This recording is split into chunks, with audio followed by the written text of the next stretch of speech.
Aye, you can't be a good waffle. I mean, good evening, folks. Thanks for coming in. End of another week and a week closer to the school holidays. 8 week summer holidays, which is shocking. But however, that's another week gone, done and dusty. So tonight we are joined by this lovely young lady. She's over there. Claire from Echoes from the Loam. She was meant to go on before, but things happen. But finally got her on. She's on TikTok and Facebook, etc., everywhere. So it is good to get you finally on, Claire. Yes, great to be here. I've been looking forward to it, so I'm happy to finally be on and having a chat. I've been watching, obviously I've been jumping in and out of your videos. Thank you for the nice compliments. No, absolutely. Like we're, I'm a big believer of like unity, especially within kind of the paranormal areas. There's a lot of toxicness and nastiness out there. Oh, right. And so I'm a firm believer of share the love, and I love watching your podcasts. I think they're great. So if I can spread your name and share it out there, I will do so. Well, it's very much appreciated. But I know what you mean. There is a lot of toxic folk in the paranormal. But before we get to that, tell us about Echoes. I need to ask you, what's a loam? I actually Googled it. It's to do with soil. It is to do with soil. So it's kind of the principle of Echoes from the Loam is basically like voices, the stories that come from the other side. So after you've been buried and you're 6 foot under, it's, the whispers and the stories that is still coming through to us from that side. Right, there's Laura, and Laura's your good friend of yours, and she's also one of your team. Hello to our lovely new guest, a good evening to you, Gaffer. Toxic. See, I can't say that word. They make fun of me sometimes because I'm Glaswegian, so there's some words that I just cannot pronounce, or I try to pronounce them, but it doesn't really work. To be fair, I recognised your accent a mile off. I've got family up in Scotland. Oh, whereabouts? So they've moved, but they were in Cape Michael near Maybole. So Prestwick, kind of That's that sort of area. Well, I'm originally from Glasgow. I'm born and bred in Glasgow, but I moved to Kilmarnock. I like that to Kilmarnock. When did I move here? 2015. That's about 11 years ago I moved to. So we're right next to Prestwick's literally 5 minutes drive for us. Yeah, well, that's my aunt. She moved out of the village just because, they're getting older, bless them, and village life isn't great for public transport and all the rest of it. So they're now in Kilmarnock, or just outside Kilmarnock, a little village. My cousin lives in Kilmarnock. All right. Oh, that's a third word this week I've had to correct you. All right, Laura, thanks very much for that. She's correcting my seriously, she corrects my pronunciation or my punctuation. You can see when I write posts that I'm really bad at writing posts. I always do is I read drafting emails first, and then I'll read it back. If they write, well, that looks all right, and I'll pop it up on the page. It's always after I pop it up on the page that I notice the spelling mistakes. Yeah, I don't notice it before then. But Laura's quite a daft hand at getting in there and saying, right, you're spelled, soon wrong, or whatever it might be. Actually, it's we're all from Kilmarnock. Fabulous. It's a very small one. It's amazing the amount of people I have on, and they're either originally from Scotland, they've got family in Scotland, ties going away, they've got some kind of connection to Scotland. Even folk from America, Australian, obviously. My great granddad was Scottish, whatever it may be. So we're quite a popular wee country. I'm not saying England's not popular, but we're better up here, To be fair, I love Scotland. Like, when I go up to see my aunt, I'm in my element. I absolutely adore it up there. It is beautiful. It's hit and miss weather-wise, and everybody says it, it started off sunshining this morning, and then there was massive winds and rain and all the rest of it, and you think, this is the middle of June, for God's sake. We're meant to have summer, we're meant to have sunshine and shorts on. that's not just been you. It's been like that down here. The other day we literally had sunshine, rain, hail, like gale storm winds all in the same day. Yesterday it dropped so cold my heating actually kicked in, and today it's scorching, like it's t-shirt weather. And I'm like, pick a lane and stick to it. I don't mind if you just pick a weather. If you want to be rainy, rain, but just stick to rain. So at least I know what I'm doing, because there's nothing worse than dressing up for the cold and then the sun comes out. I remember a few years back, no long after I moved to Kilmarnock, I was back shift. I was working, and I went to the shop in the morning about 8 o'clock in the morning. I was always an early riser anyway, and I had shorts and flip flops on, going to the shop. So I went back home and get ready to go to work. I think I left just after 11 and I opened the front door, the closed door, and it was a blizzard. The snow was going that way.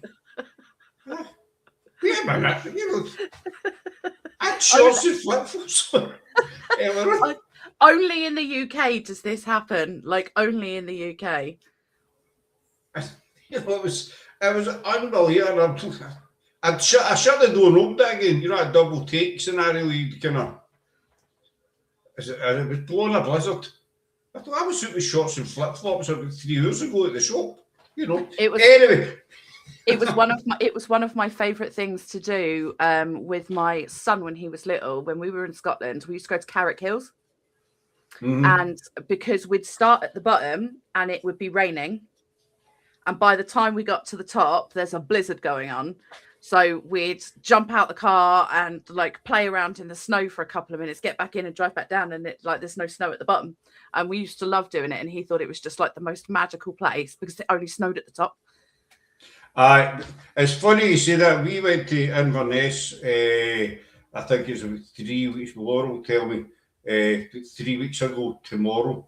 Was it 2 or 3 weeks ago? It was a Saturday, and we were up to meet up with Phantom Seekers, Paranormal and Highland Paranormal. So we went up by, I always go up through Ballard, Fort William, what have you, through Glencoe.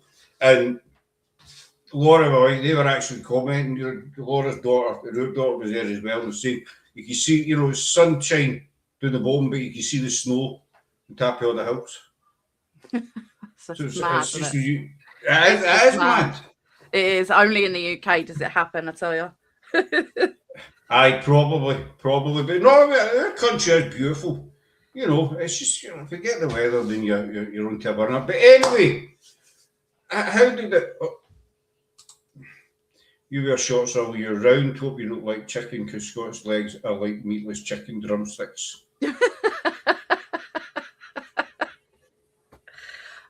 Well. I will admit, my legs are quite thin, but they still hold my backside up. So that's the only thing, But I do wear shorts quite a lot. But I had jeans on today because it was getting a wee bit chilly, so I put the jeans on today. So that was 3 weeks ago. There's my wife in. Finally, the wife comes in saying hello. Hi. So how did it all begin for you, though? What sparked it? Honestly, writing is something I've always loved to do. It's always something I've really enjoyed. Horror has always been like my forte. And mythology and folklore and the mysterious side of the world. And it kind of got to like last summer, and I thought, you know what? Like, I actually want to do something with this. And my friends had started up their true crime podcast, and they basically said, well, give it a go. You write your own stories, do a podcast, tell your stories. And that's kind of how it all started. And then it just kind of spiraled from there in terms of TikTok. I've got some very loyal and very lovely followers. And I started doing what I call the determining, which is an interactive horror. So like the old quest type games, I'll read part of a story and then you've got 3 options and they vote in the chat. we go whatever direction that they voted in. And it goes on like that. And it started, I was doing those like kind of, they're a once a month type thing. And then I got nagged at about doing a weekly live. So that's how the Hollow Hour came about. So now I go live every Tuesday and read an original story live.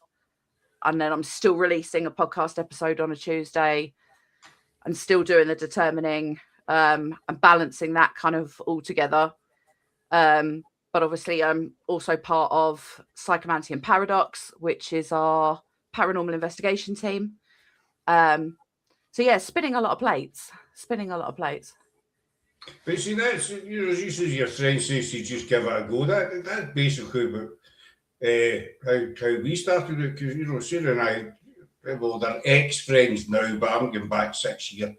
And, we'd been out with them a couple of times and said, why don't you start your own Facebook group, Facebook page and that, and we'd never done it before in our life, And then we started no long before lockdown came about. So we did quite a lot in Edinburgh prior to the lockdown, and so everybody was locked in. We thought, right, why don't you start talking to people? So I did our first few videos, podcasts, whatever, were a total disaster. They were a mess, Every now and again, we'll still look back on them and just have a laugh. I cringe at the first few episodes of my podcast. I listen back to them and I'm like, oh God, can I just delete them? Just like they didn't exist. But I think that's something that comes with confidence. Like the more you do it, the more you kind of get into a flow and you know what works and what doesn't, and you go from there. But yeah, those first few are awkward and you can hear it. You can hear the nerves. You can hear the awkward. Like, oh yeah. It's natural, it's just to say, you get into your own style, you get into your own kind of what suits you best, honestly. I mean, our first one, we had I think Sarah had a laptop, can't remember, she'll correct me, but I had a mobile phone and a pair of, the plug-in headphone things, and they done it on mediums, fake mediums and stuff. And it was the time I watched it back that I realised that for about 3/4 of it, folk were actually looking up my nose. Because the way, I was sitting with the phone like that, and you're just talking and you look back, you can see right up my hooter. Yeah, you do. I think you just learn to, like I said, that's the only saving grace about me doing my podcast. Like, it's just me. So it doesn't matter what I look like or what I'm wearing. I can be in my dressing gown, like, cup of tea in hand. And it doesn't matter because so the whole live side is so new for me. That's kind of only the last few weeks. And it's another reason why originally I set up having Fauna Blakewell. So Fauna is my author name. It's what I use for my books and different bits and pieces. But I was also, because I was really nervous about, is anyone going to want to listen to my podcast? Is anyone actually going to be interested? I was really frightened to put my name and my face to it. Mm-hmm. So I didn't do anything on live. You couldn't see my face. I used and only select people knew that it was me. But as it's built up, I've kind of, and with the help of some friends, I've kind of gotten over that. And now I'm like, well, do you know what? This is me. And like, I'm out there now. And if you don't like it, you don't have to listen and you don't have to watch me. But I've got a comment for Laura. Wait till you see this one. Rather look at your nose than those hairy ears. Okay, sorry, I'll now behave. Sliding over.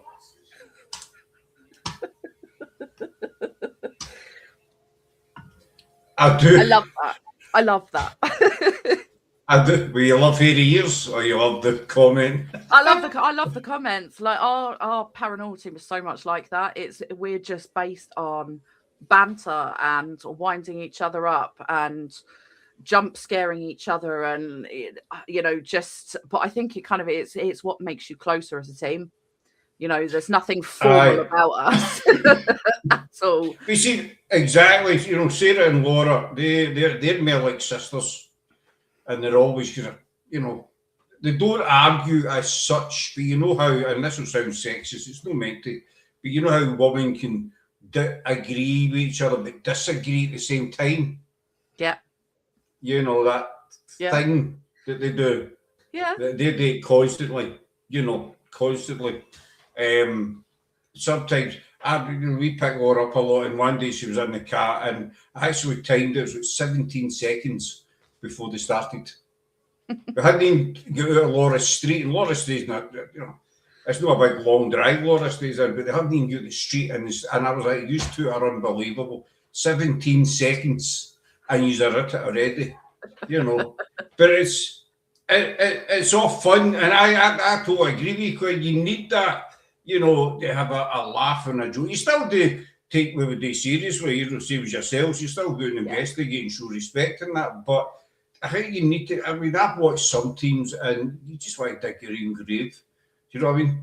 Just watching them. And, there's no life in them. Yeah, I mean, we've been really fortunate so far. We've done a couple of collab events. And luckily the people that we have had those events with, we've got on really, really well with. So we haven't yet experienced that firsthand, but I do know what you're talking. Like, there are investigators that I watch where their investigating style would not match with ours. So you just kind of know that if you actually went on investigation together, there's going to be a clash because it's just so different.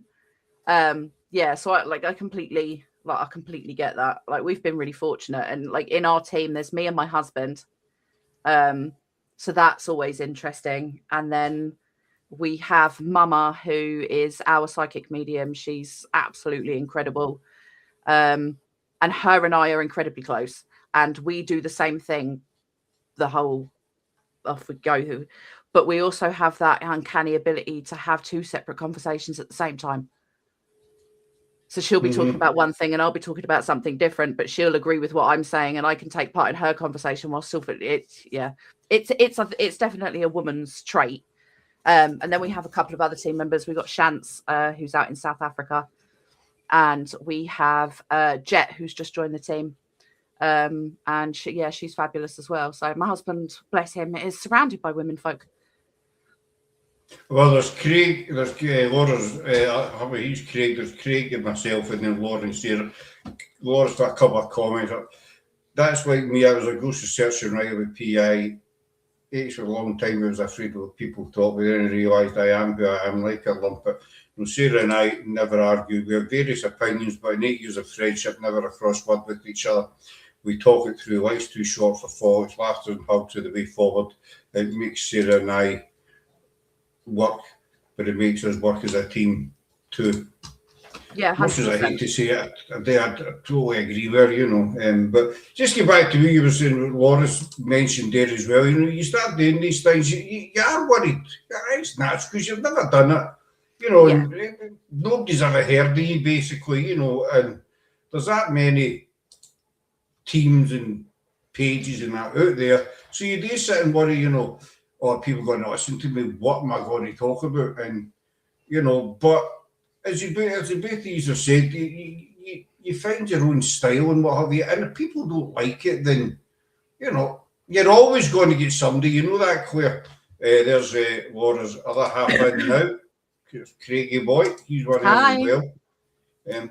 You're always going to upset somebody. You're always going to offend somebody, Oh, yeah. And I think you have to learn to develop a really tough skin as well, because you are always going to find somebody who has something nasty to say, whether it's about your podcast, whether it's about your writing, whether it's your investigations, whether it's just like down to the way you look. There's always going to be somebody who's got something to say, and you have to develop a thick enough skin that you can just say, what, your opinion doesn't matter, and just let it go.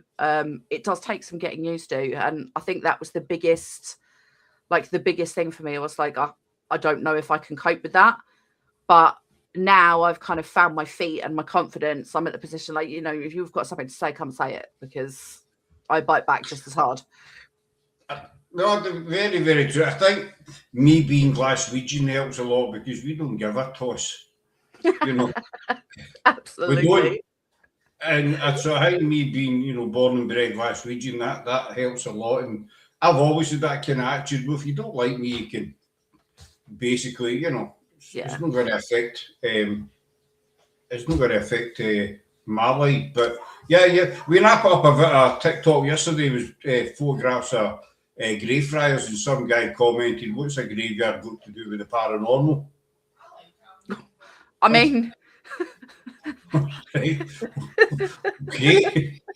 of all the places, that probably has the most to do with the paranormal, but okay. I mean, Yeah. but I commented back. I should have said, well, I'm not going to stick up pictures of Tesco's or Morrison's, but I commented back saying, we are a history channel as well, and it's an historic. That's an historic kirkyard. But he's like, what's graveyards to do with the paranormal? Are you for real? Do you know what I mean? Yeah. But now I'm writing 2 books, which I'm going to publish next year. One, adult autism, and the other about paranormal and religion. Paraligion.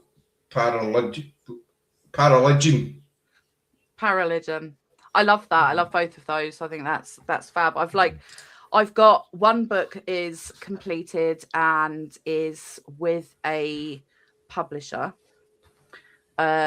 waiting on some kind of decision or feedback, but I know that can take an incredibly long time. And my other book is finished. I just need to submit it onto Kindle publishing. Where do you get your ideas from book-wise, So I'm also a pagan. I'm a practicing pagan, so pagan and witchcraft. And my books are more that side of things. So the book that's with the publisher is it's all original poetry by myself, but it's based on the pagan wheel of the year and the sabbats. And the one that I've just finished is all about shadow work and confronting those like darker aspects of yourself. But it's a collection of like poetry and rituals to help you learn how to start your shadow work journey. The plan is to build up and release Echoes from the Loam podcast as book format. But it's just taking a lot of tweaking because, well, as you well know, what you write down isn't what comes out. So I tend to, especially like because it's my own work and it's just me, I freelance quite a lot and I freestyle and I've written something and then I go off on a tangent. My husband hates it because he does all my editing and he'll be looking for a line because he's doing the captions and what I'm saying isn't what the document that he's got in front of him, and it drives him up the wall. So I have tried really hard not to do that. But that's the plan, is to hopefully turn those into a collection of my short stories and publish those as well. But inspiration wise, it's just horror and folklore and mythology, and I like I've kind of broken it up. I started with like British folklore and look at some of our legends. And then I hopped over to North America. Then I did the Appalachian Mountains. And I've literally just started season 4, which is all Celtic deities and folklore beings for my sins, because I'm now having to master pronouncing things. I'd be bombed out there. It's like England was fine. I can say all of those. America, again, like absolutely not a problem. You get over to like, the Celtic language and half of it is not pronounced the way things are spelt, and it makes life really difficult. So then I'm Googling like the phonetic on how do I say this? And I'm like, that's not even close. They don't even look the same. Like, it's a nightmare. It's like, those are the ones that I'm stumbling over the most when I'm recording, because I'm trying to pronounce the names and I'll stumble over it and I'm like, and then I end up having to re-record it and I'm still stumbling over it. And, Honestly, it's a nightmare. If I'm reading something and I can't pronounce it, I just kind of skim over, I just kind of jump, jump and keep going. I do that if I'm reading books. I do that if I'm reading books. Obviously, on my podcast, I can't just kind of. I just bleep it out. You'll have to guess which creature it's about because I can't pronounce it. Yeah. Or write it down and hold it up. Yeah, that could be like that. Might have to be the way forward. Just the. In the Appalachian Mountains in 1932, A was seen. Yeah. So Absolutely. One of them, Loris is self-published is the easiest way to go. Yeah, that's what I'm thinking. I'm thinking like of doing this one KDP and just seeing what happens from there. The religion, they do not go together. Yeah. I see. Religion is always a difficult subject. I have no problems with religion at all. You are what you are. You worship who you worship, so on and so on. I'm a pagan. I have my beliefs. But if you look at religion as a whole across the world, there are so many ties into the paranormal.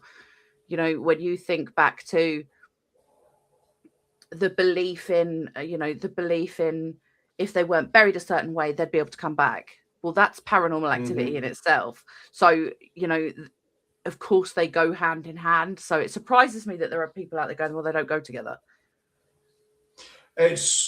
I don't know, it's always been a touchy subject. I love gospel music and I believe there is a higher power somewhere, God, whatever, there's a different name for him, whatever it is. But it's always been a kind of touchy subject with the paranormal's concerned. I know it used to be, quite frowned upon going back a few years. These days, I think it's getting a wee bit more accepted, but I don't touch the religious side. I'll put gospel songs up on TikTok. That's as close as I come to the religious side there. I try and avoid. Yeah, I try and avoid I try and keep the two very, very separate. Like I said, I don't have an issue. Like, you worship who you worship. It's your life. It's not for me to tell you who you can and can't believe in. The same way it's not for anyone else to tell me who I can and can't believe in. And that's something I find happens a lot on TikTok. So that's something else that I've just started doing on a Thursday with a good friend of mine. We're having it's like a spiritual path chit chat. So we're both pagans and we talk about our pagan journey, but we're happy for anybody from any spiritual path, any walk of life wants to come in and have a chat. Do so. You're more than welcome. But you always get the keyboard warriors and the trolls who come in and tell us that we're condemned and we're going to burn in hell because Satanists and we're summoning the dead and and it goes on. And I think it's just, as long as everybody treats everybody with a certain level of respect and dignity, it shouldn't matter. We're all adults. We're all able to have a discussion.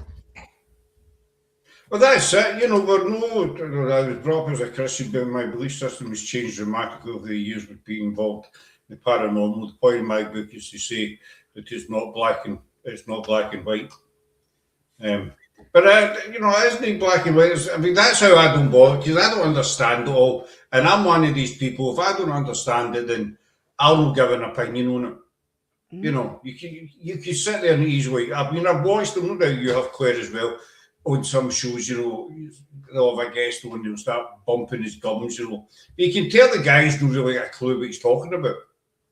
He's just, it's just not coming out. And so, my way of looking at it is, I don't know enough about it, so I'm not going to give an opinion. It's not something that affects me. But you're always going to get these people that, we've had it as well in the past, Satanists, you're calling up someone in the dead, you're someone in the devil and all the rest of it. And everybody's got their own beliefs, as you say, I totally agree. We've all got to, what we believe in, what we don't. And I've sat and had many conversations doing through the, not about paranormal, but about other things, and you might say, I don't agree with what you're saying, but it's your opinion, and I respect that and just kind of left it that. But you will get these other people if you say, I don't agree. Oh, well, blah, blah, blah, blah. You know what? Just do one. Life's too short for all that. We're a basic team. I don't mean that basic as a blue. I mean, we're just sort of plain and simple. There's nothing fancy. What you see is what you get, as we were saying earlier on with the podcast as well. And I think that's the best way to be. Yeah, I completely agree. It's absolutely that. I kind of as pagan, I kind of tend towards Angie, harm none, do what you will. If you're not causing a problem, you're not upsetting anybody, you're not hurting anyone, crack on. You do you. It's your journey at the end of the day. And my journey is my journey. No one's going to walk it for me. But I just, it just goes back to just being nice, doesn't it? Why can't we all just be kind? And, you haven't got to get on with everybody. You haven't got to like everybody, but that doesn't mean you have to be nasty. No, I 100%. There's two, especially on TikTok. I've spoken to a few people with us about the sudden rise in, tarot readers, overnight mediums, and all the rest of it. And, they all claim to be spot on and certified and bona fide and, dignified and all the rest of it, fide. And you think, there's one guy I've seen a few times, and, he hangs about that guy I was mentioning before we came on.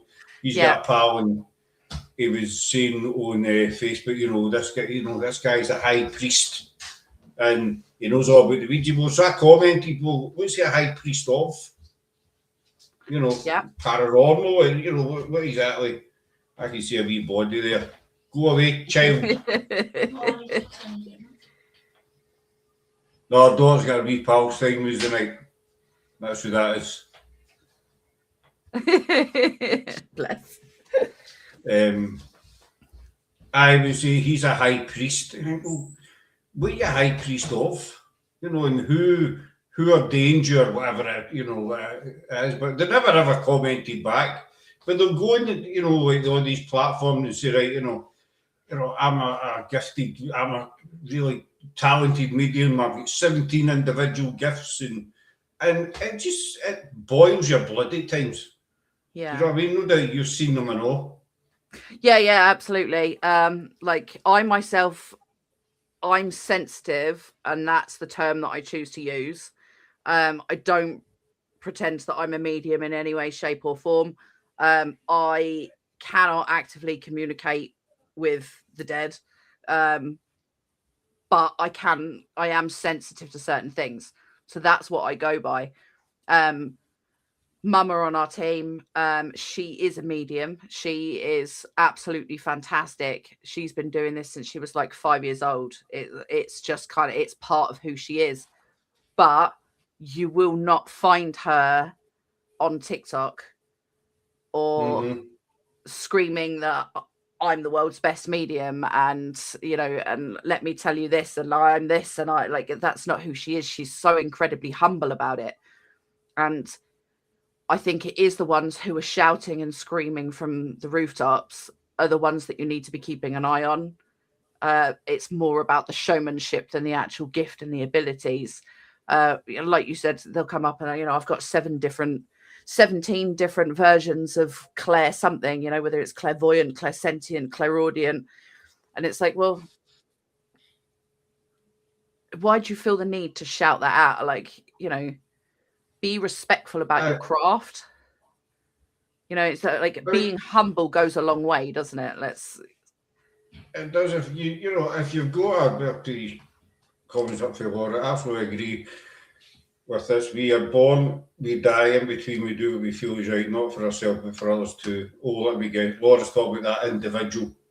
I was talking about earlier on, because her and I had a personal encounter. She was face-to-face encounter. Yeah. face-to-face encounter, I don't know, some weeks back. I've never said I'm this or that or another, but I've had an experience I can't explain, and I'd love to hear your opinion. Hey, Drop me a message. this Drop me a message. Like, wherever you want to find me. I'm on Facebook. I'm on, TikTok, Instagram. I'm on all of the socials. Just drop me a message. I'm happy to chat away. I love hearing about people's experiences. I use people's experiences and like things that they've been through in paranormal. I use them as inspiration in my stories. So a lot of the characters in my books are actually they're actually my friends, but with names changed. But they're actually friends of mine. The real people just know the real names. But I mean, I know exactly what you mean, because we've been doing investigations and I'm going to use the words picked up because I can't think of any other words, but I picked up on that. I mean, there's a place we do quite a lot, Loud and Kirksey, and I get married there. It's quite special to us, but we did an investigation with Spig one night, another group based in Glasgow, and we're standing in there's a family plot there, and we've had a lot of activity around about this plot, but I was standing there and I could feel that there was a man standing behind me with his arms folded, just watching.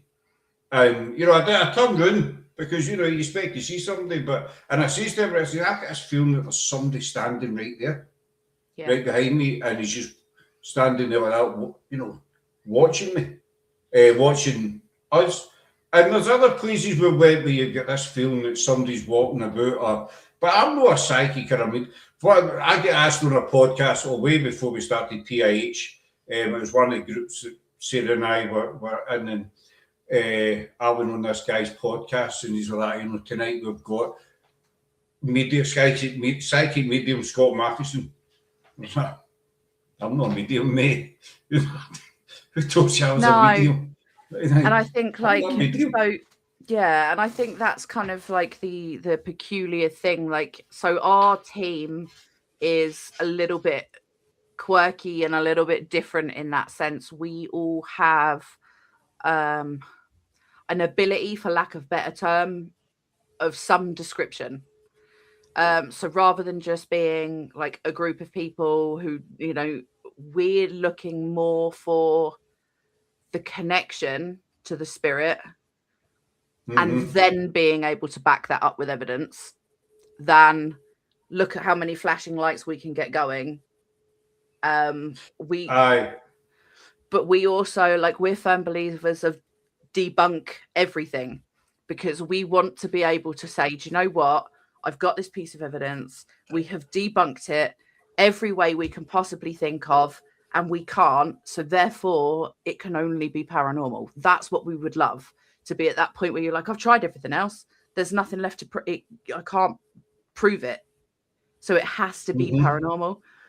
So that's kind of like the way that we lean. So we kind of utilize that connection and the abilities. But I know exactly what you're saying. We've had it where we've walked into a building.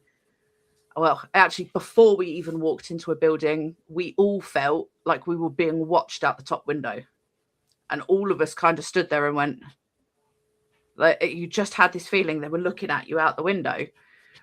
You can't explain it. No, and I think you have to be you have to be sensitive to an extent to be able to pick up on those things, because some people just don't get that at all. It just never happens. But it's like you said, you'd be standing in a room and you're like, there's definitely somebody over there, because I can feel them. I can feel them watching me, as if it were a regular person who's in the room. And you turn around and there's no one there, and you're like, I swear there was somebody stood there. I could feel them. And it's really hard to explain to somebody who's never experienced what that feels like. I think people need to experience it for themselves, but I would just give out the personal connection bit. And you know, compared to how many lights you can get flashing. It's great, you don't get me wrong. I mean, your cat balls, your K2 golf, you know, it's, you know, you get a wee kind of buzz, for want of a better word. You know, it's lit up. But, I mean, we've been doing Loudon for over 4 years now, and a couple of people says to me, why do you keep going back to the same place? We do other places, you know, we do go to other places every now and again. And what I'll try to explain to them is we feel it's important to build up a relationship with whoever's there, you know, so that they remember you, you know, and it becomes like a friendship, basically. And everybody in the team at Loudon, at one point or another, we've all experienced something, you know, where it's thinking there's somebody there, smelled something, you know, heard something. And I think it's important to try, because they're still people. I think a lot of people forget that. When you think that, you know, they say spirit, but they're still people. Yeah, 100%. 100%. And it's like my argument to people who tell me that they don't believe is always weirdly based on a more scientific kind of defense, that we know people are made of energy. We know we're made of energy. We also know that it's been scientifically proven that energy can never be destroyed. It can only ever be displaced. It just moves from place to place. And it's that energy is what we're investigating. That's what we are picking up. It's that energy that has the ability to manipulate EMF readers and your REM pods, and it is energy interference, and that is what you are looking for.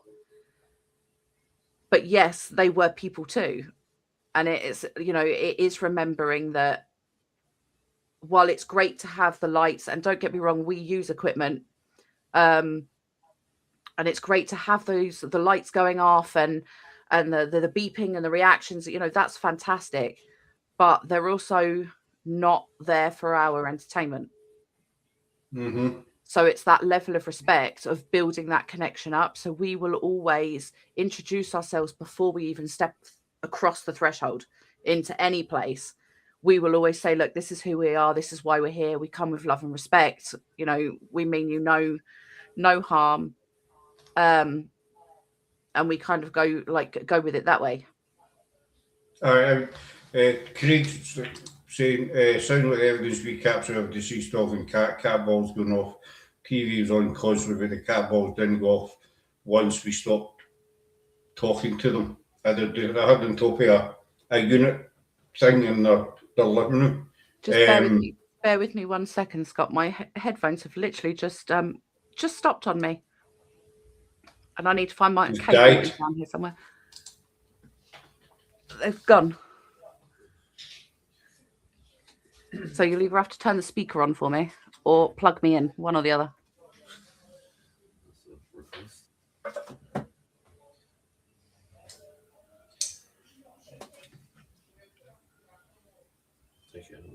Take it out that end. Yeah. Invert. Sorry, bear with me. I'm just plugging my lead in. I don't know where it goes. That's all right, though. Chargeable. Oh. They're warm. They will be warm. Thank you. There you go. Am I back? It should be. Let's try that. You're back with us. Nope, still can't hear. Oh, no. No? There you go. Now I can do it. Yes, I'm back. Sorry about that. They literally just KO'd on me. They just died, pardon the expression. What I was saying, I refused to go near a certain part of Loudon for a long time. It gave off a bad energy, but one night I did a Loam vigil. I was terrified that something shifted that night, and I was no longer afraid.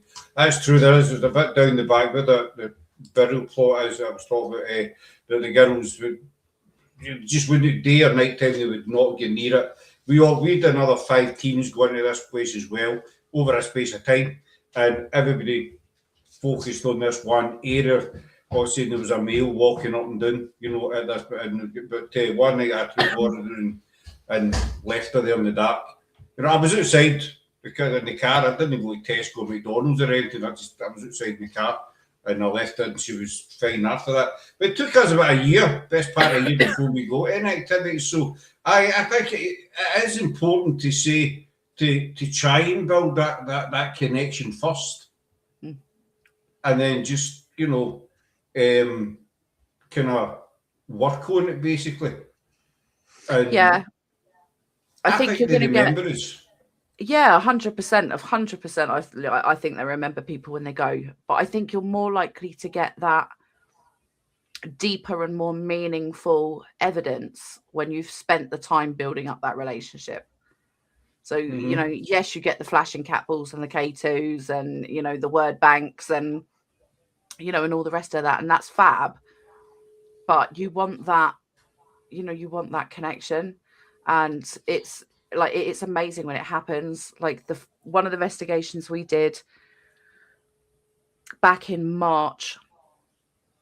So we were on investigation and we were using one of the spirit communication apps. And it kept coming up, my body's in the river. And I'm always skeptical with kind of the word generator apps anyway, because internet connections, so on and so on and so on. And we were doing a walk around and so the venue that we were at is the one we've just recently been to. It's called the Lost in Time House, and everything is still there from the day these people moved out. Like there's washcloths left by the sink, and there's socks hanging up, and it's exactly as it was. And there's a piece of glass in the living room that's propped up against the wall, and they folded a piece of newspaper across the top of this glass, obviously to stop it breaking when it's touching the wall. Well, it's the front cover of a newspaper, and on the front cover of the newspaper, it actually says the headline is body found in local river. Well, it's when you get things like that, as you say, you're big debunking, we're big debunking as well, but it's when you get things like that and you think, well, is that coincidence? You think, is it too good to be? Is it too close to be, coincidence? We use the Necrophonic app. We have since day one. That comments for Laura up again. Albert Einstein himself said everything is energy, and that's all there is to it. Match the frequency of the energy you want. You cannot help but get that reality. It can be no other way. This is not philosophy, it's physics. So that's too complicated for me. No, it's right. It's about it's a similar a similar theory on kind of principle as to why the power of positive thinking and the power of positivity. Because the theory is that if you believe that something is, it is. That's kind of the whole process behind it. But yeah, Einstein was spot on. We are just energy. Everything is just energy. I've always compared. Some people have asked me what your spirit is and stuff. My husband said about the TV was on constant. If it was TV, the cat ball would go off constant. If it didn't, the cat ball would go off constant. It didn't. They only reacted to my voice. They were my girls. I'm happy to say. I've always got the video. Two things. Just the apps is when you get intelligent responses to your energy changes, but it's everlasting. Absolutely. We did the railway station come on a couple of years back now, and with the voice recorder running, and we had the Necrophonic on, and as a kind of games room, and we picked up on this little girl that was there, and one of his says to this little girl, where's your mum, where's your mother? And we got back a clear EVP saying she's in the corner. And then we got another one saying, I'm behind you. And so the corner was behind us where we were sitting. And everybody felt there was somebody standing in that corner. Yeah. It's when we said, where's your mum? The same as, we put the MPOs down, and we done and the REM pod was going nuts, and so we thought, right, we're going to break for 15, 20 minutes, coffee and a fag and that. But we're still kind of, it was kind of an open plan room. We were in the other part of it. The REM pod was still on, and we broke for about 15, 20 minutes, and then we went back and started again. And it was later on that I says to the team, I says, wait a minute, did you notice that when we weren't investigating, that REM pod never went up once? As soon as we went back, it started reacting again. Yeah. To what we, is that coincidence or, I don't know. What I seen you're forgetting about the Sarah one we got. What one was that, though? Sarah one we got. So we you did get that, have, Mary? yeah, and we had a name came through. I can't remember which one I was using. I've got Necrophonic and I've got Spirit Talker, and I flip between, and it came up with a name. And while we were investigating the house, we found hanging on the wall, it's a baptism certificate with the male name on it. And it's moments like that you go, well, how, is it purely coincidence? But it was just one name, it's just his first name. Is it coincidence? But that's one heck of a coincidence. I was like, the name was Patrick, so it came through Patrick on the app, and then we found his baptism certificate framed up on the wall. And it's when you get names, and names match. We did that. Kirkyard, there's a farm nearby. There's a connection between the farm, and we've done the barn a few times, and I can't remember. There was a lassie in the chat saying, "I'm getting the name." I can't remember. Said, "I'm getting the name Elizabeth." So this woman was saying that in the chat, and it turned out that the name this last woman said actually turned out to be a girl that used to live at the farm. Yeah. Years ago. When I first started, I was part of another paranormal team. We were part of another paranormal team, and I used to do their paranormal research.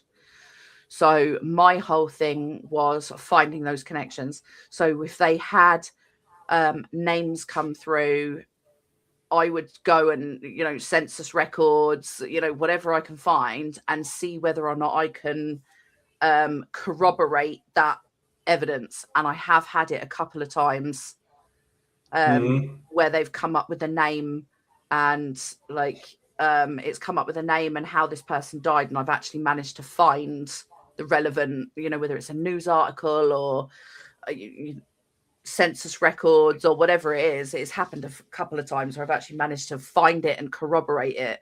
And yeah, I love it when that happens. That's why that's why we do what we do. Aye, as I said earlier on, to remember an EVP, we got to mention your name. I know we've had 2 or 3. I don't know which one Laura's talking about. It's what you get, as we were saying earlier on about likes and meters and all that going off, and you get all these people that jump about like monkeys. But it's when you get names, etc., or phrases or whatever, or spirit telling you where they are. Then, to me, you've made a real connection. Yeah, yeah. You've got. There is somebody there that's listening to you. Yeah. And responding back, try to clear up this mystery, Claire, the train station one. I don't know why she's talking about me. You're still none the wiser, are you? I'm still none the wiser. You're forgetting the Sarah one we got. Because we've had Sarah Loud and Kurt. One night Sarah wasn't well, and so she didn't go. So we went and we got an EVP through saying, "Where's Sarah?" Ah, see, I love that. See, that's perfect. You know. That's what you want, though, isn't it? That's exactly what you want. And she wasn't there that night. What if there is nothing like zero collaborating your findings? There is a zero just blah. What if there is nothing like zero collaborating your findings? There is zero history, no ghost stories.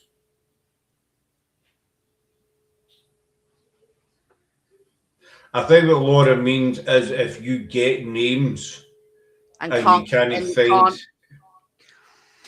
just records because or you ca- anything. but just because you can't find a record doesn't mean it doesn't exist necessarily. Like, it depends on, so like my family tree goes out to Poland. So for obvious reasons, which I won't say too much about, but for obvious reasons, a lot of historical census records, birth certificates, all that sort of thing were destroyed during the war. So we can only get so far back in our family tree because at that certain point, there's nothing because everything was destroyed. Doesn't mean those people didn't exist. It just means you can't necessarily find the evidence to back it. Right, I know what Laura's talking about now, and I'll do this one first. The train station one was on the night the Spirit talker. We were locked in a locked corridor, and it said trapped. So I says, if this says my name, I'm going to freak. 2 seconds later, the name Sarah came up. And Sarah said, this says, and Sarah didn't say her name. She says, if that says my name, I'm going to freak because we got the word.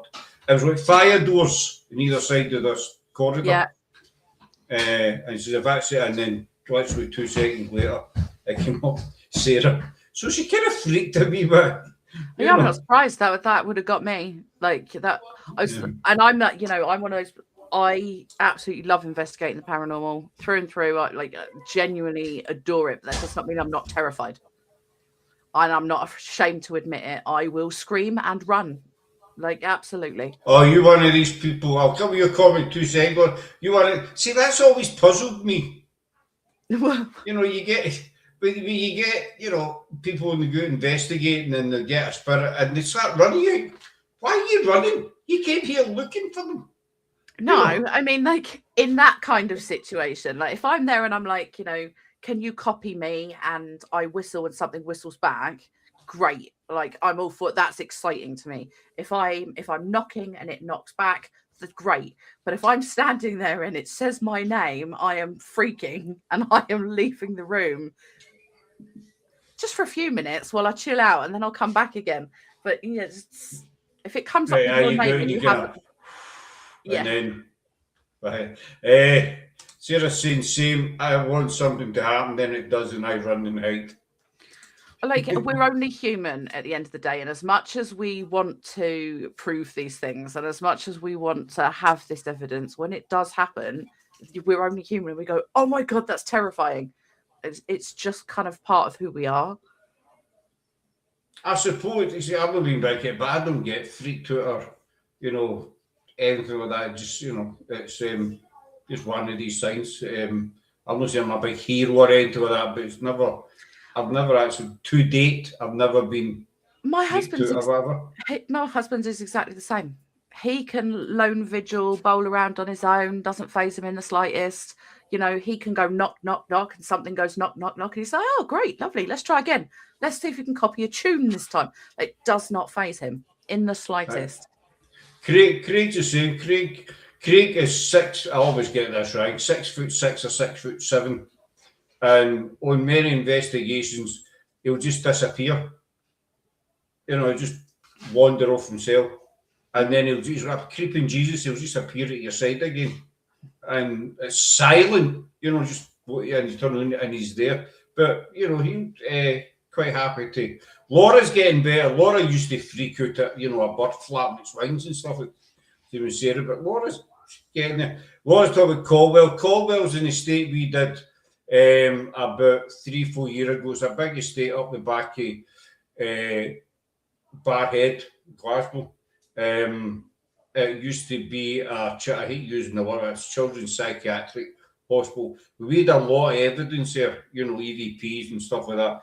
but we couldn't back any up. We could back some of it up a little bit about who built it, originally, Bobby, but all the other evidence we got concerning children and that, we couldn't back it up because the records are sealed in the Mitchell Library in Glasgow for, I think it was either 75 or 100 years. That was back in 1985, so it's quite a few years to go yet before the... Yeah. So it was frustrating because we knew what we'd picked up, but there was, we couldn't do anything about it. We couldn't... no, and that's where it gets so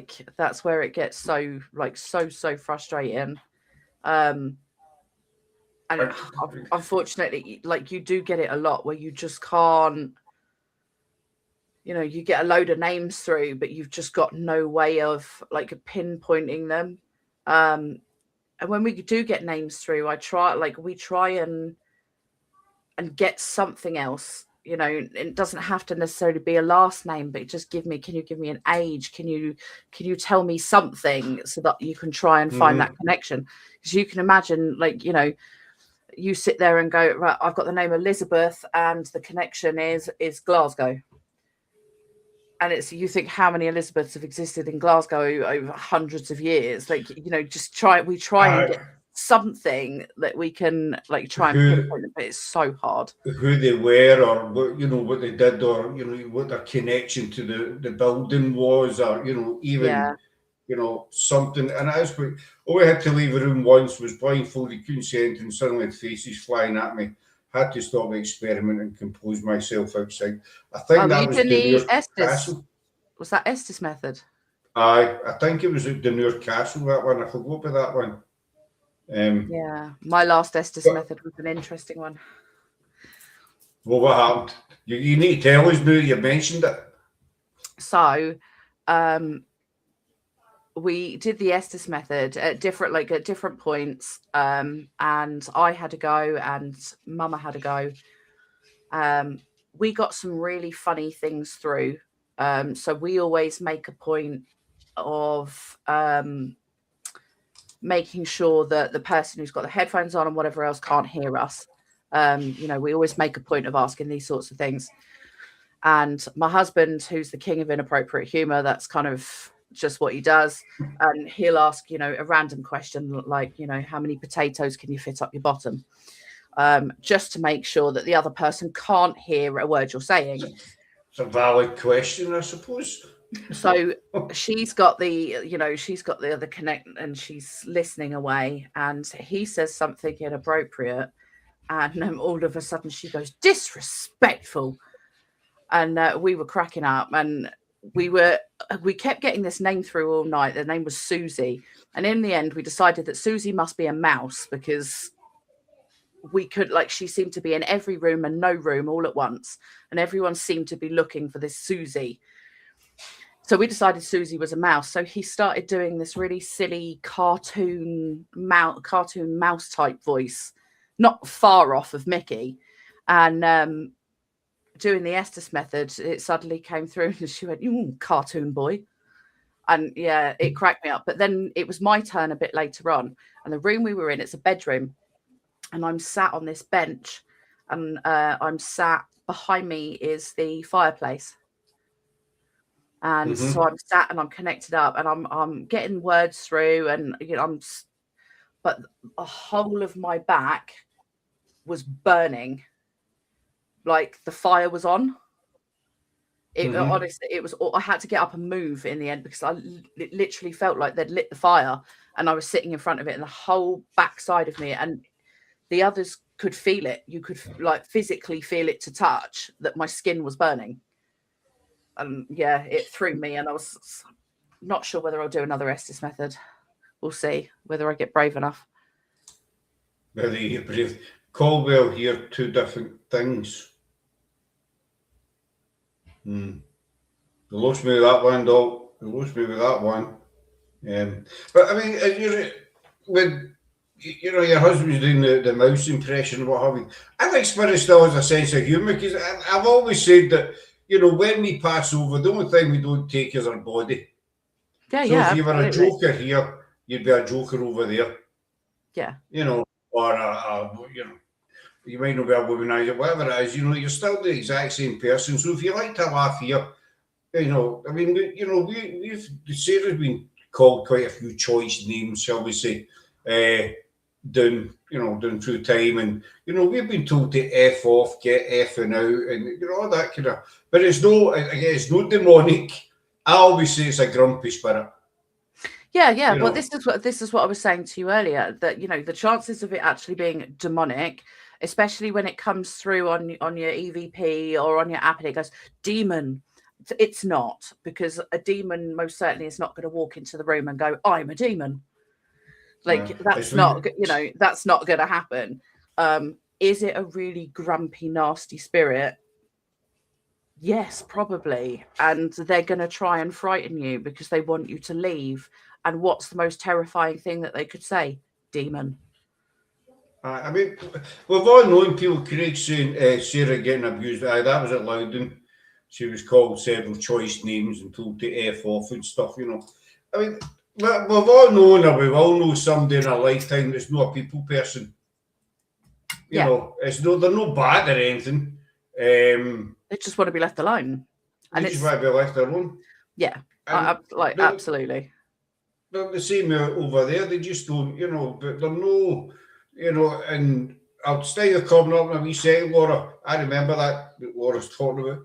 And so you see, you get it a lot on the apps, run, danger, he's coming, the devil.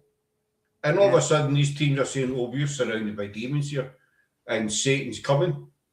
No, he's no, mate. It's just words. I mean, we've had it as well, run, he's coming. Who's, danger. A popular one. B. Oh, nice. I had my butt felt. I had my butt felt. Scott sat for hours on that chair. We were at Alloway Kirk one night, and we used camping chairs. The canvassy camping chairs. Yeah. You got Laura was sitting in one of them, and all of a sudden she just goes, whoa! Just as somebody grabbed her butt cheek, basically. So I sat in it for about 3 hours, Claire. Nothing happened to her away home. I was sitting there myself all night waiting on her. Come on, grab a cheek. So disappointed. Laura, you'll like this one. When we did our last investigation, it was a collab event. We had a friend of ours with us who was using a portal box, and it came through on the portal box. So it you obviously uses radio to format words and speak. And he connected with a female spirit, who kept telling him to get in bed. And it didn't happen for any of the rest of us, but for him, he kept get in bed and give us a kiss. And I'm like, oh, look at you. Your luck's in tonight, though. It's like the Enfield poor guys. It was just a grump. Sarah was called a fat bee by a spirit in Edinburgh. I think that was in Greyfriars or the Covenanters. They're so rude, aren't they? See, there's so many places in Scotland I want to come and do. Like, so many of them. Oh, there's not actually very many roundabout where we are. Do you know, there's one place I would, I don't think you'd ever get in there to do it, but there's one place that I would absolutely love to do, and that's Culzean Castle. That's no far for us, and I don't know if they do investigations there, but if they did, I think it'd be very pricey. Yeah, that's what I mean. I don't know if you'd get in there, but like Culzean Castle is, when we came up to Scotland, my aunt used to take us. We used to go up to Culzean Castle and we'd feed the ducks and we'd get an ice cream and and all the rest of it. But that building has always amazed me, and I would just love to get in there. I might actually send them a few emails and find out. That's it. I'll just send them an email and just say, we're planning a road trip up. Are you open for investigations about? And if it did come about that they say, come along, and we could. We will shout. Absolutely. Collab and split the cost. We'll pay a tenner. You pay the rest. Oh well, absolutely. But you're bringing the dominoes. That's fine. Yeah, there's a domino near us. Aye. Or French spirit. There's a Dunure Castle sits right on the coast. I've been there as well, actually. Have you been? We've done that. We've done there a few times, and we picked up. Always pick up on a French woman. Oh, okay.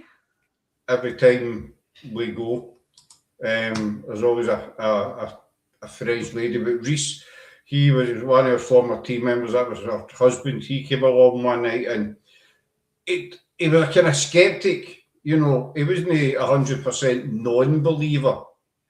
He was very sceptical, which is fine. I think that's important. You have to be a bit sceptical. But let's say by the time he left, he had the headphones on. By the time he left, he was much more a believer because he was getting things through the headphones that were personal to him.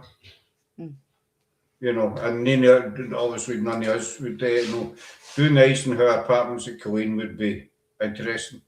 I've been to Killeen Castle once. Decades ago, didn't go in or anything. I just drove into the park. Leave it with me. I'll see what I can do. I will sit I'm quite good at so one of our investigations that we did, it was just local to us, is a building called the Cloisters. It was it's an incredible building, built by a fascinating woman. It's now a Masonic lodge. And I thought, that building, it's been stood there since early 1900s. So I dropped them a message and was just like, can I get in and do an investigation? And they were like, yeah, sure, why not? And I was like, nice. And we're live tomorrow night with an investigation. And I'm curious to see how this one's going to play out, because it's not the location that is haunted, so to speak. It's an antique store. So they've had some strange goings on in their shop. So we're going to investigate kind of, again, they're local to us. It's a bit like they were like, oh, lots of strange things. We're like, oh, well, we'll come along and investigate it. Why not? So I'm kind of curious because I know it's not the location, because it's local to us. We know the area, we know the history. But it's all antique, so it's got to be connected to the objects rather than the building.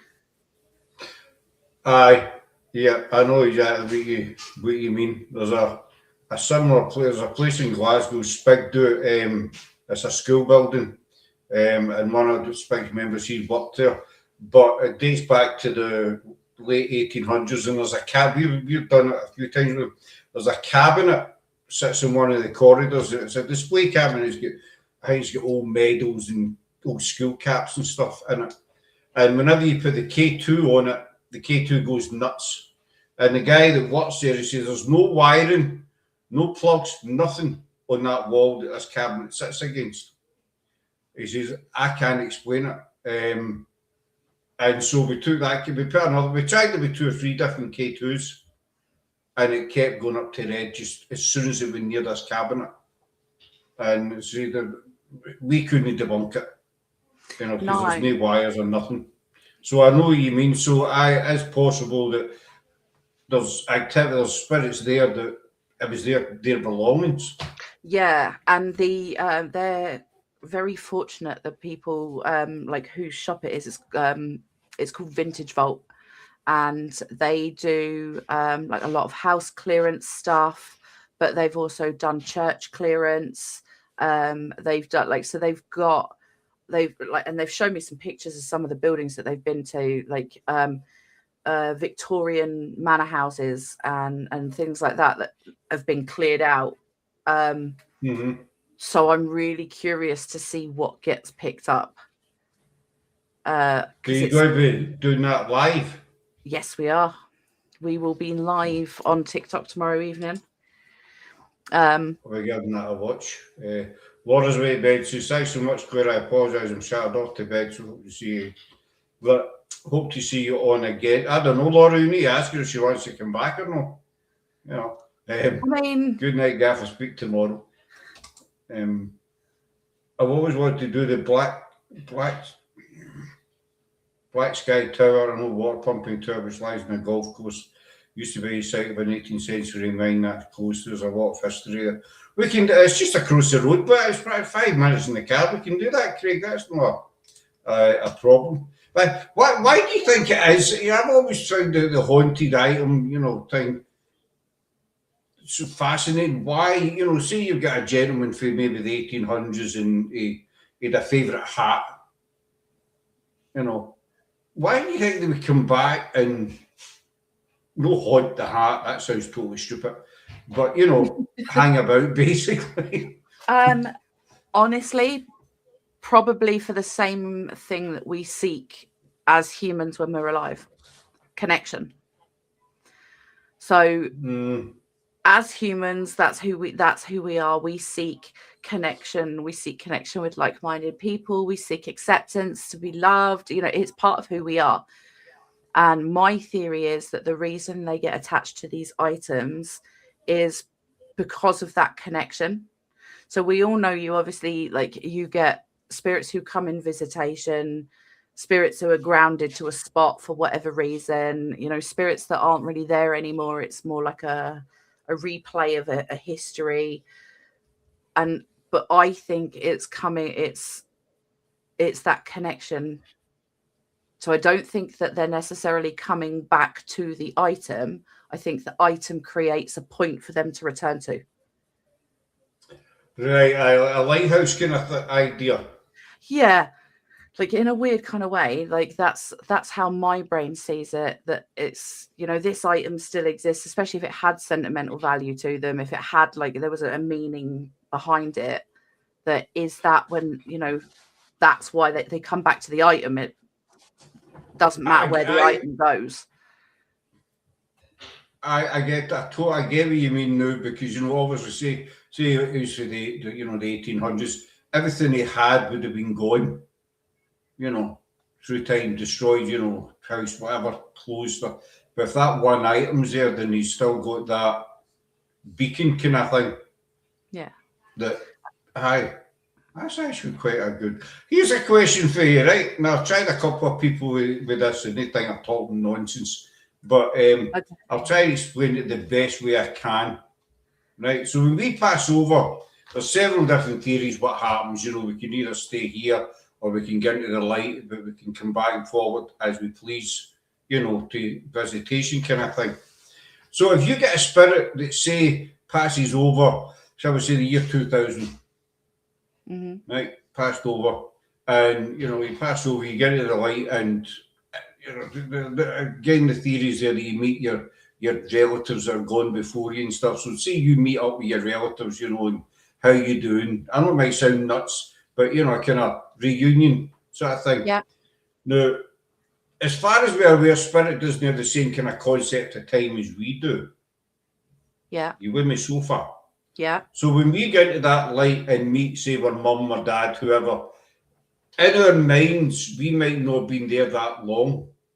And so we decide to come back and check on our family, basically, that's still here. But that could be another, 10 or 20 years down the line for them, where it's not for us. Yeah. You went so far. Yeah. I've lost a couple of people with this. So could that explain why, you hear these people saying, oh, my dad passed over 25 years ago, but that's him just came back to me now. Why has he waited so long? Temporal loops. It's the short answer. Me. The short answer is temporal loops. So we are assuming that a spirit, when a spirit comes back to this plane, shall we say, we are assuming that they come back as the person they were when they passed. But what if they come back as any point in their timeline? Because it's their timeline. So who says that if they passed away peacefully in their bed as a 90-year-old man, why do they have to be a 90-year-old spirit? Why can't we get back to where we were most happy, or our body was most healthy? Like the way dementia and stuff works. Usually with dementia, people revert back to like a significant moment in their lives. So why can't spirits do the same? And therefore, if spirits can do the same, how do you know that he's waited so long to get in contact with you? Maybe you just didn't recognize them. That's a good point. Aye. See, I'll get these thoughts, they'll pop into my head every now and again, and no doubt you're the same. They'll just go round and round and round. And it might be totally nuts, you know. And you think, well, wait a minute, maybe, you know, who's to say that it's no that simple? You know, This is the here's thing. another one then. Here's another one. Say, you know, you've got a married couple, right? I'm not going to bombard you with questions. It's just two, just popped out of my head. You've got a married couple and the husband passes over again in the year 2000. Mhm. The wife passes over the year 2020. Mhm. You know.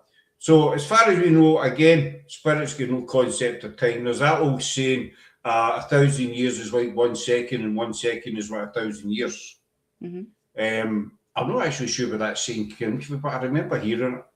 So if that is true, when the man passes over, to him, does his wife join him straight away? Potentially. My theory would be it depends where her connection wants to take her. So as much as his connection might want for her to join him, her connection might want to join somebody else. She might want to reconnect with her parents or grandparents or whatever it might be. So it might be that she comes back to him at a later date. But how long it takes to get to that later date, I don't know, because of i.e. like temporal loop. It could be that she's been around and seen everybody and then gone back to him. And actually for him, it feels like only a second has passed and she turned right up. We just don't know. We just don't know. It's just another one of these, you know. But see, one of the questions that pops into my head is why do people always assume, including a vast majority of paranormal investigators, that if you come across a spirit, when you go into a building, and they always seem to assume that they've got to be from the 1800s or before. And it's like, well, actually, why can't it be the guy that died here in not the year 2000? Why do we never think of spirits being from like modern times? Why do we always think of spirits as these ancient and old creatures? Like that's something that's always fascinated me. You see, I know that's not true because, you know, I went to see a medium as a spiritual church in Glasgow many years ago, and she told me about my daughter that I lost in 1992. You know, and I'd never been to this place before, didn't know the woman, nobody knew me. And she says, you've got a daughter in spirit called Donna. She's been sitting on your knee since she came in. No. You know, just straight out, I thought, how does she know that? Because nobody knows me here. You know, I'm not even to this part of Glasgow. And she told me about my gran, and she told me a wee personal habit that my grandma had. There wasn't a big talking point outside the family, and she told me about my dad, described him, and she told me about an ex-girlfriend that, you know, passed over in America. She told me where she passed, how she passed, and she told me her name. And so, I totally agree with you. You know, we always assume it's going to be old spirits, you know, like 18th century, whatever.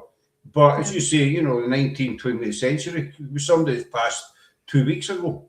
Yeah, but we just never seem to associate them with like modern times. But then it's like my other thing is I always think,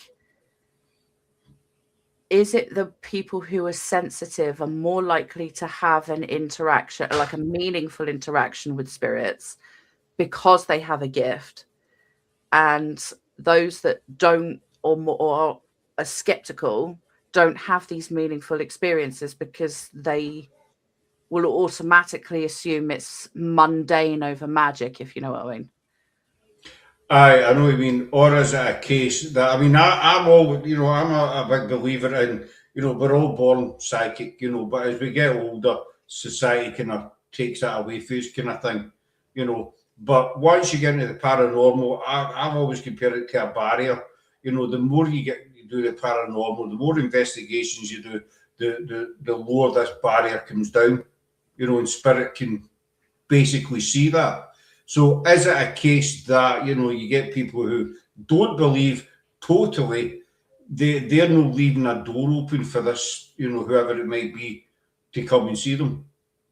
I know that might sound plain and simple, but with somebody like ourselves, you know, so, you know, my dad passed, I'm into the paranormal, so, you know, I know that there is something after here. And so that's kind of creating a bridge kind of thing. Basically, and that's exactly what I think it is. So I reckon that every time we go, did you hear that? It drops that little bit more. That connection gets a little bit stronger. They're like, wait, these people can hear us. We might actually be able to communicate. Like, you know, for their point of view, how incredibly lonely it must be milling around through the world with a load of people who don't even know you're there. I've said that many times, and that's why, and I want your opinion on this. That's why I believe that all these places that have never been investigated, you know, again, talking about Loud and Caldwell, these places are kind of in the middle of nowhere. You always get the most activity if you go to a place that's very, very rarely investigated or never been, because it's just exactly as you said there. You know, these people came to want to talk to us. Mm-hmm. You know, whereas you've got, I don't know, East Drive, whatever, that's done time and time and time again. They just roll their eyes when people walk in the door. They're like, oh God, here comes the next lot. No, I remember watching, I can't remember, it was, what's his name? He's been on our show a few times. David Holt, is it David Holton? Chris Holton. He was on the History Channel. He did a video once, and he had a medium with him, and they went to this castle, and just as you get in the gatehouse, there was two big tower on either side, and the medium says there's guards standing up there, the tower, and they're throwing stones, they're throwing boulders down at us. And I remember thinking, that might be true. Maybe they're just fed up with people coming to see them. And they're just going to sod off. Yeah, and it wouldn't surprise me. Like, this is what, so we try and do the places that are less done. So we had the luck of doing the cloisters, which had only ever been investigated loosely once. So it was really nice to go in there. This antiques place has never been done, so it's going to be really nice to get in there. Like, we try and go places that aren't your East Drives, like your Ram Inn. You know, we're trying to steer clear of those, which I'm always on the hunt for, like, bizarre locations, and I'm always Googling things sort of like, can I get in here and can I get in there, and what's this over there? And it's, yeah, because I think you're completely right. And I do think that if you walked into somewhere that has seen no human contact for so long, that they're literally going to be kind of almost knocking your door down to try and go, we're here, notice that, like, you know, notice us. Thank you for coming. Yeah, they still got thoughts and feelings, and, you know, and 100%, 100%. And I also think, you know, when you say, you know, you look for places that haven't been done, I think that's a brilliant idea, because, you know, I've seen it on Facebook or wherever, you know, no offence to the teams that say, you know, paranormal, whoever, you know, eyes are investigating East Drive tonight. There's another one, East Drive. But they put up, you know, paranormal eyes are investigating the old, you know, Wiley Church or something. Never heard of that one. You're more liable to watch it. Yeah, this is it. And like, we can be a little bit unlucky. Like, we'll find a place and go, let's book it. Amazing. And then in between us getting, like, when we've booked it and, like, for when we're going, suddenly loads of people will go in between. And it was like, now it's been done. The Lost in Time house, when we did it back in March, the last people, like the people that were in there literally the weekend before we went, was GTI, who are obviously massive. They are huge, so like ridiculous internet sensation. And they were the last people. So of course, when we went in, everyone was like, "Oh yeah, well GTI were there last weekend." It's like, yes, but we didn't know that when we booked it. It's like, you know, I mean, places no invested. There's a close in Edinburgh. It's just that there's that many closes, but I can't think this one's called. We did it a few years ago in Edinburgh, and I love all the old closes. You know, they run off the Royal Mile. I think they're fascinating. But there's one in particular, just next to, it's near beside John Knox's house actually. But as again, we're just getting back to what we were saying, I'm not a medium, no psychic, but we took a wee wander down this close, and you get through a kind of tunnel. In fact, it's where the old toll booth prison was. Half of the tunnel is the original wall. We went through there, and it opens out a wee bit. And actually, I get a strong feeling that there was 4 people, like beggars kind of thing, crouched down on the path, you know, against a wall. And on the other side of the path, there was a woman in her 20s who was kind of, you know, timid and hiding and ashamed. I don't know how I felt that, but, you know, it's always as if you could see her standing there. Yeah. You know, and then I feel like 4 people sitting there and they're kind of begging, you know, police are kind of have some more kind of scenario. And, you know, I don't think that place has ever been investigated. So we investigated it, and we did get, not a great deal, but we did get some activity. Yeah, see, this is the thing. Like, near where we live, there is it used to be a mental institution. It closed like 2000. It's like it was one of the ones that was open like really late. I think it was like the year 2000 it finally shut, because I remember being at school, and if the sirens went off, that you could hear them. It's since been kind of, the majority of it was knocked down and turned into houses, but the main kind of part of the building, or what would have been the main part of the building, has now got like a restaurant and a gym and bits and pieces in it. And you can go in there, but it's obviously only the fascia that's original, but the tunnels underneath that were built for the asylum are still there. And I said that's somewhere I'd always love to go and do.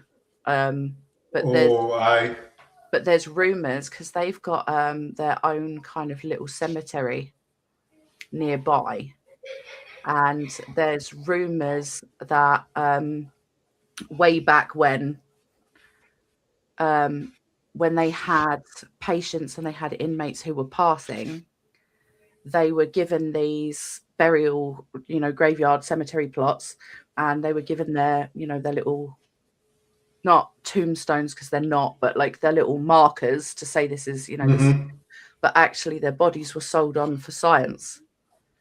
Right, aye. But there's no proof.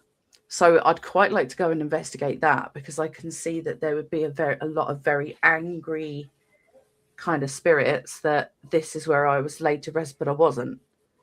You know, and it's just about it's a lie. Or something about it. So I'd love to get in there and do that as well. I think not. I totally, you know, I think it's important as well. I mean, just, you know, as I say, that if there was a woman there, I'm not saying 100% there was, but you start to ask the questions, you know, like, who was she? How did she pass? Why is she so timid? Why is she so ashamed? You know, what does she do, you know, for a living kind of thing? And is this just somebody else that's been forgotten about, basically? Yeah. And, you know, that's kind of another reason for investigating, because if you can make that connection, especially in places like that, you know, the place you're talking about, you know, they might, I'm not saying you're going to, you know, salvation, that you're going to help them, but they could just be wanting somebody to, you know, look, I'm still here, you know, and hear just my to story, or hear offload my it. story. Yeah, hear my story. This is what happened to me. Like, especially if there's doubt or there's rumor around, you know, their passing, for example, or if they were like beggars that didn't have family. So, you know, if they slipped away, nobody really knew or didn't even really care because, you know, it's just a beggar on the street. That they're there kind of going, I have my story. This is who I am. And, you know, I think when they find somebody who can hear them or sense them or knows that they're around, you know, I think you're bang on right that it does up that level because they're like, you know, for almost standing there going like, you know, notice me, I'm here. I'm Let here. me tell you my And, story. you know, it might take months, it might take years, you know, yourself, it's like a puzzle, you know, you could get back to that same, I mean, we could get back to that same close maybe 20, 30 times and just get bits and pieces, but, you know, gradually through time, you will build up a kind of picture of who this, you know, lady, who the gentleman was, you know, and what happened to him, and it might give them a bit of, you know, I'm not saying send them into the light or anything, but it might give them a wee bit of reassurance that there are people, that there is somebody around that actually still cares. Yeah. You know, they're not being totally abandoned. It reminds me a lot of the, have you seen is it the 28-day theory? I started to watch that, was it 28 Days Haunted or something? That's it. Yeah. And it's based, was it Ed and Lorraine? Was it their theory? I think it was their theory. And they basically came up with this theory that if you spent 28 days in a haunted location with those spirits, that the connection gets stronger and stronger, and therefore the evidence gets better and better, and so does the communication, because you're building up a relationship with them and living in their space. Like, the actual theory is really, really interesting when you read about it. The show is a little bit over dramatized, but as they usually are. It does say there is a disclaimer that says we have added scenes for dramatic effect and you know, blah blah. They at least they admit that they've done that. But it was interesting. I did watch it all, and it was interesting. Even just watching kind of how they change and their interactions as a team. From like day one, where they're all going in fresh face, and I can't wait for this. This is going to be amazing. And then they get to like day 12, and they're like, I don't know if I could do it another day. Like, I don't know if I can stay any longer. And it's interesting to watch, especially the venues they went to. I started to watch. I'll maybe give it another, you know, another wee watch. I did start to watch it. Yeah. But no, I think, you know, going back to the same place, some people find it boring. Granted, you know, that's their opinion. But I think, you know, it's important to try and build up that relationship with spirit. You're not going to solve the mystery of the paranormal or anything. You know, I'm not talking about doing that. You know, but you might ask the odd question, you know, what's it like? You know, the odd question here and there, but you're not going to solve. But just to build up that relationship with spirit, and that place you're going to, you know, place you're talking about with the tunnels, I think that'd be fascinating, because I dare say, there is still people, you know, down there. You know, as you say, their bodies were taken elsewhere to be, you know, chopped up. Well, that's the like rumor, but the actual land, like there was 2 or 3 murders in the grounds that were quite quickly solved. You know, it was this, don't worry about it, moving on. Like, don't look too closely at what's going on.